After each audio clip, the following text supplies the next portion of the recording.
Hello everybody, I'm the Crypts Gamer and welcome back to Scooby-Doo Nights of 100 Frights. Last episode, I made a good guess that I was gonna go off and get the collectibles first before we continue on with the plot. I guess I was incorrect on that part because I'm heading towards the plot relevance.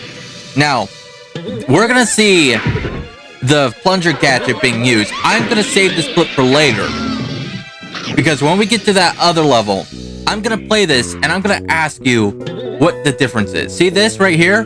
Pretty steep looking cliff, right? That we use the plungers on and we got up, effortlessly. Right? Yeah, just remember all that. Oh, I'm supposed to go up. That saved me. That saved me. Anyway, I'm gonna hold off the rant until we actually get to the level. But every time that I see something that reminds me of it, it's like, oh, I want to complain about it. I kind of want to keep going off, just like unleash my fury, but it's not going to have that much impact until we actually get there and I could actually let it all loose, Which reminds me of a funny story I had in college. So one day I was in college. I was at the computer lab. I was doing my work. I think I probably was working on calculus at the time. I was stuck on one problem, so I was kind of frustrated because I wasn't getting the problem right. I get a call, and I'm like, whoever it is better give me a good reason why they're calling. Because I didn't recognize the phone number. Like mentioned last episode, I get scammers every now and then. Well, it was a credit card company asking me if I wanted to apply for their, credit card. I remember this location, and I remember that I died a lot on this location as a kid. But getting back to the story, okay, so in the middle of calculus, getting frustrated that I was not getting this problem done, get a call, don't answer it because I don't recognize the number. They actually leave a voice message asking to apply, and I feel kind of bad. I feel kind of bad for these guys because, imagine working behind a desk calling people, and either A, the best case scenario for you is that they don't answer or ever return your calls, or B, they yell at your face. So, yeah, I was thinking, that kind of sucks. And you know what? It's not the first time these guys tried calling me to get me into their credit card thing. I better let them know that I'm just not interested so it saves them time. Be kind about it. Be nice about it. So what I did was, I left the computer lab. I called them back. I'm outside, I'm getting fresh air, I'm trying to relax, trying to forget about my calculus issue. These guys made me wait for, I'd say, 5 minutes. Maybe more than 5 minutes. The point is, a simple call took a while for them to get connected. And I figured, you know what, this is going to be the last time I'm ever going to talk to these guys. I'm not going to be mean, I'm going to be polite. I'm just going to tell them simply, hey, I'm not interested, I'm sorry for wasting your time, and have it end at that. Well, I finally get connected with these guys, and I tell the person on the phone about, hey, I'm just not interested. And I figured, it'd be nice if they said, oh, thank you for letting us know, have a good day, we won't be, calling you back. Something that simple, right? Well, when I said, hey, I'm not really interested, and I apologize for being an inconvenience, it's just every time you called, I'm usually in the middle of class or working for something in my class, and you would think, oh, they would say, oh, that's no problem, we're sorry for the inconvenience that we gave you, calling you during class time. We thank you for your consideration, and hopefully in the future, you'll change your mind. You would think that, right? Because that's something somebody nice would do, right? Wrong. They didn't say anything. The second that I said that, immediately hung up, and I was like, are you kidding me? Are you kidding me? You could have said thank you, or you could have said that's quite all right, have a pleasant day, something along those lines. But no, you didn't. You really, hung up on me. It was like, wow. I was already frustrated with calculus. I was frustrated with you making me wait just to be really hung up on. I want to vent so hard after that. I want to rant so badly, But the thing is, I was at college. I was in a public setting where I can't say anything. Well, I can say stuff, but I couldn't let loose because I was in a public area, and if I haven't told the laundromat story, I'm pretty sure somewhere down the line I have, so you know why I tried to be more calm in a public area. So, I was standing there, frustrated, annoyed, and thinking, wow, really? That's as PG as I could get with that story, just for reference. I go back into the building, not into the computer lab immediately. I am still pretty, ticked off. I need to talk to somebody. I see one of my friends. He's walking away. I go up to him. I talk to him about it, and he politely says, "Hey, Anthony, I really love to talk, but I gotta get to class like right now." I was like, "Oh, okay, understood. Gotcha. Catch you later." I see one of the employees that I tend to talk to also pop by, and I want to talk to him about it because, that's the kind of thing we have. We talk to each other when, we want to rant and rave. He sadly couldn't stay and do that with me at the moment. He had to go to a meeting at that very moment, and in my head, I'm thinking, it's like the universe just doesn't want me to complain about this. I told him, all right, I'll catch you later. Take care. And as he leaves, I take a couple deep breaths because right now I'm still feeling pretty frustrated. And now that the two people that I go to talk to when I want to, complain about stuff are no longer around, it's like, oh, what am I going to do? Get back to work, I guess. I go back into the computer lab, completely forgotten at that point that I was working on calculus until I sat down at my computer and I was like, I forgot about you. I forgot all about you. I sighed. I looked at it defeated. Like, come on. Give me a break, universe. Just a little break. I decided to go to the, student lounge to get a snack, to get like a soda, to get some caffeine in my system so I don't scream. So, I go to the vending machine. I pull out a few, coins. I think it was like $1.25, $1.50 in coins. I put it in the machine. And I was like, you know what? A Pepsi would sound good right now. A Dr. Pepper. Some caffeine. Just calm me down a bit. Now, this vending machine has a problem. Sometimes it'll give you your stuff. Sometimes it won't. And as if the universe decided that, hey, I didn't have enough punishment for that day, it said, nah, you're not getting your soda, Anthony. You're not getting your caffeine. Now, typically when this happens, all you have to do is go to the front, you tell them, hey, vending machine took your money, and they, pay you back. But it's still frustrating, like, I just wanted a soda, dude. I just wanted to relax after, all that. And besides, usually when I get stuck in homework, I usually just go and grab a freaking Pepsi or a Dr. Pepper, whatever I have, or whatever they have in stock, just so that I can calm down and focus on my work. So, the lack of caffeine was another slap to the face. So it's like, you might as well just have the dean pop by, declare that I am the biggest failure in the school to add insult to injury. Because right now, I just want the whole day to end. And honestly, the day was technically over for me because my classes were done. It's just, I didn't drive to school. I took the bus. I had maybe another hour and a half before the bus came back to pick me up and drop me off home. Now understand, I was pretty frustrated. I was getting angry at the problems that I couldn't solve. I was angry that I got rudely hung up. And now I was kind of heartbroken that I didn't get my soda. So at that point, I really did want to scream a bit. But I knew I couldn't because, I'm in a public place. I can't be making a disturbance like that. So I had to bit my tongue and hold it in until I got home. When I got home, I kind of forgot the whole incident with the, phone call. Okay, calculus being a problem, just full disclosure, calculus wasn't a problem. After I got back to work, I eventually figured out what was wrong, and you would not believe what I was getting wrong with the problem. Okay, so the problem itself was I was following all the steps correctly. I was doing everything right. You want to know what the problem was? All the problems prior to this problem wanted you to find X This one was asking for why.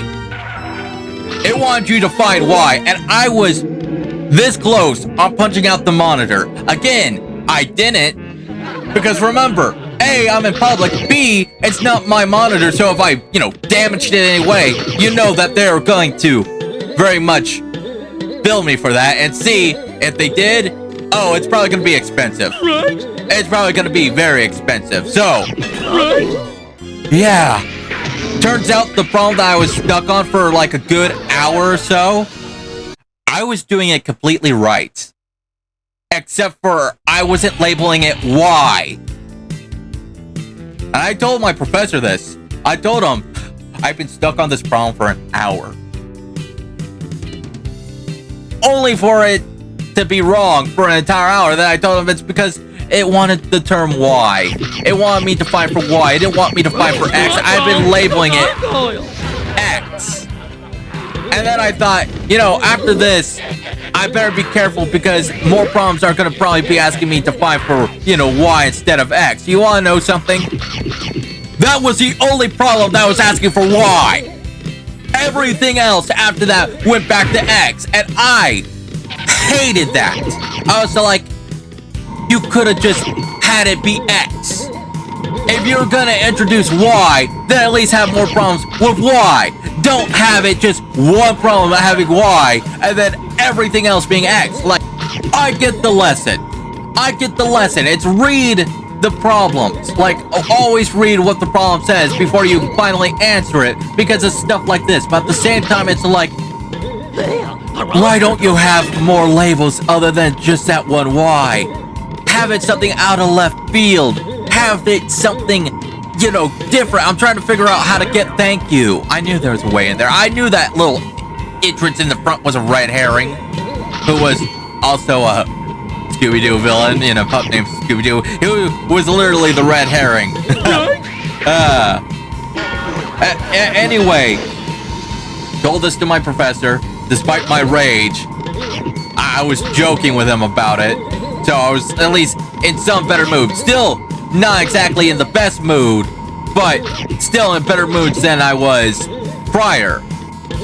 Still wanted to rant and rave, but again, nobody was there for me to rant and rave. Eventually, it came to the time where, hey, it's time for me to head on home. You had a rough day. You get to go home. You don't have any homework to do. You could relax. You could chill for a while, right? And for a while, I did. I was chilled when I got home. I could finally have that moment to unwind. And for a while, for a few hours, I was in a good mood. And then my dad, my stepdad, he was talking to my mom. And the conversation led to credit card. And that reminded me of what happened that day. I left my room, practically kicking down the door, and I yelled, "You want to know what happened to me today?" All that rage that I held in, just releasing as I go in, telling them about what happened that day. I'm gonna skip the dialogue I used again, because it's not PG, to say the least. But I went on a tyrant, using every curse word in my vocabulary to describe the call. And at the end, I was like, I needed that. I needed that. I held that in for the entire day. And then you brought up credit card, and it reminded me of it.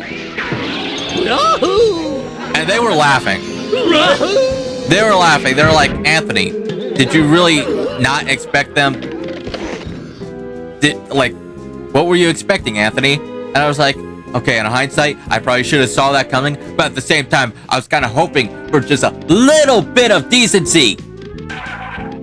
But now I know, whenever somebody calls you, if it's with the credit card company, don't be nice to them. Don't be mean to them, but don't be nice and tell them, hey, you're busy or you can't apply for it, because don't be rude.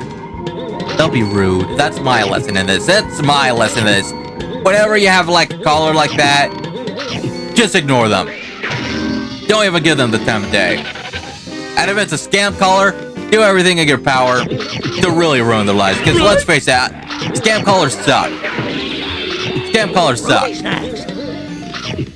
We figured it was, but it was just weird that they left a message. Usually scam callers don't leave you a message, so yeah. I don't think I could get there. I don't think I could get there. Not without the, umbrella. And that's just a pickup. That's not even the actual gadget. It would have told me if I got the gadget. Funny how you can pick stuff up before you actually get it, because that's a little confusing, honestly. I remember as a kid, I was wondering, what's this even for? Huh.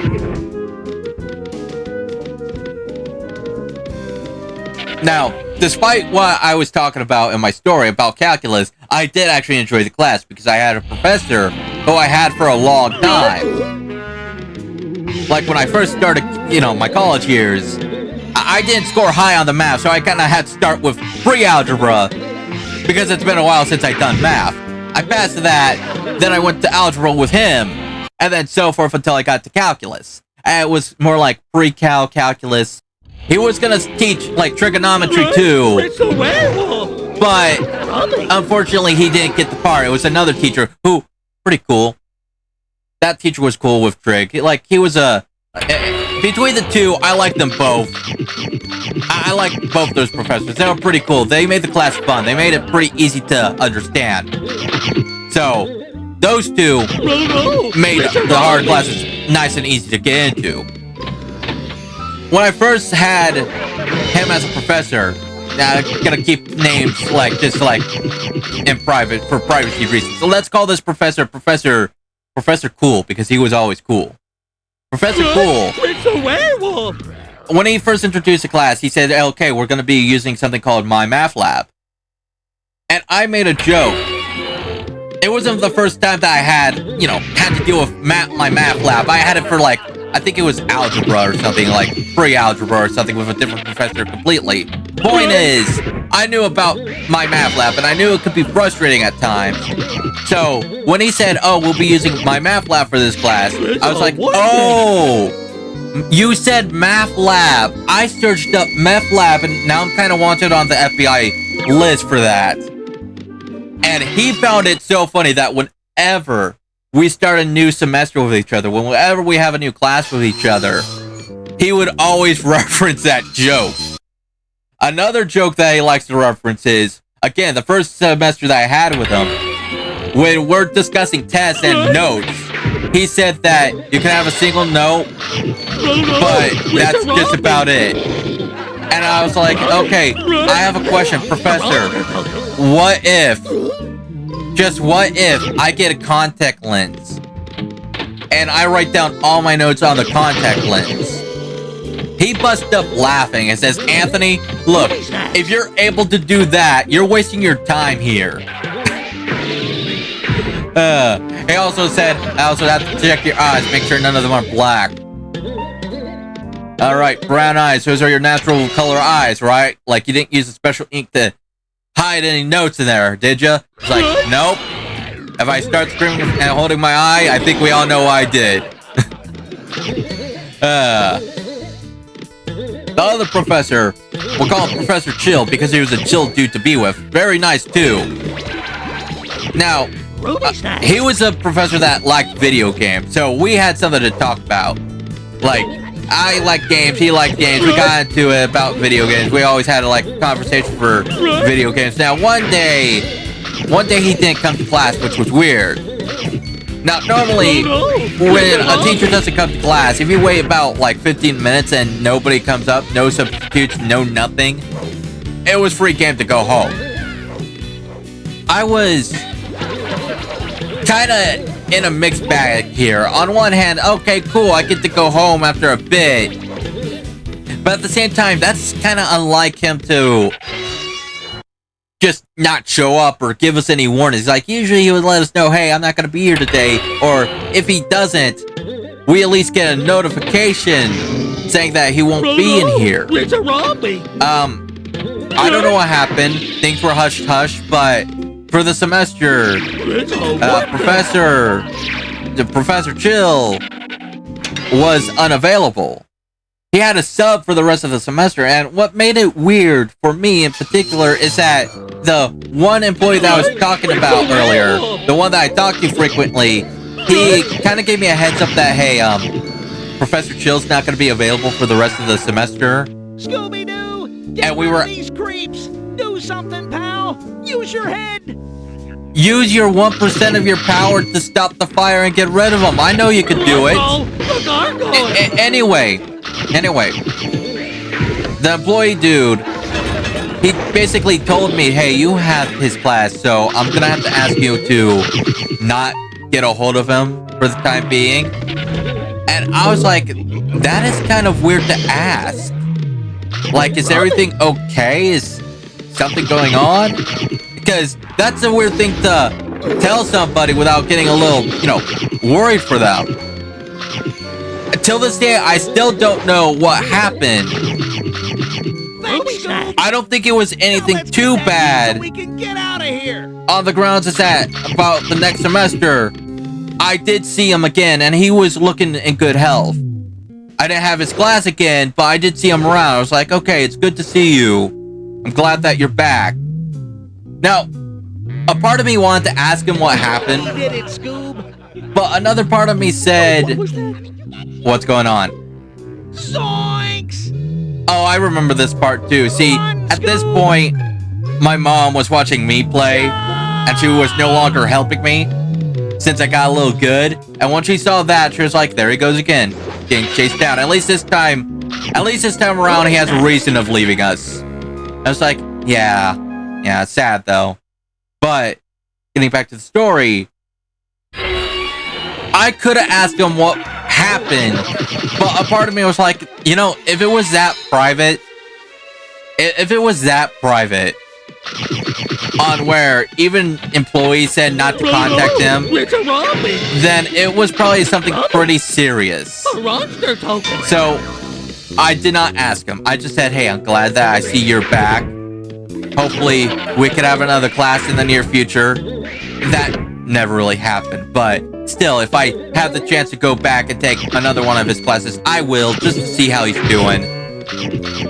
So, yeah. He was a good teacher too, so, when he was gone, it was kind of sad.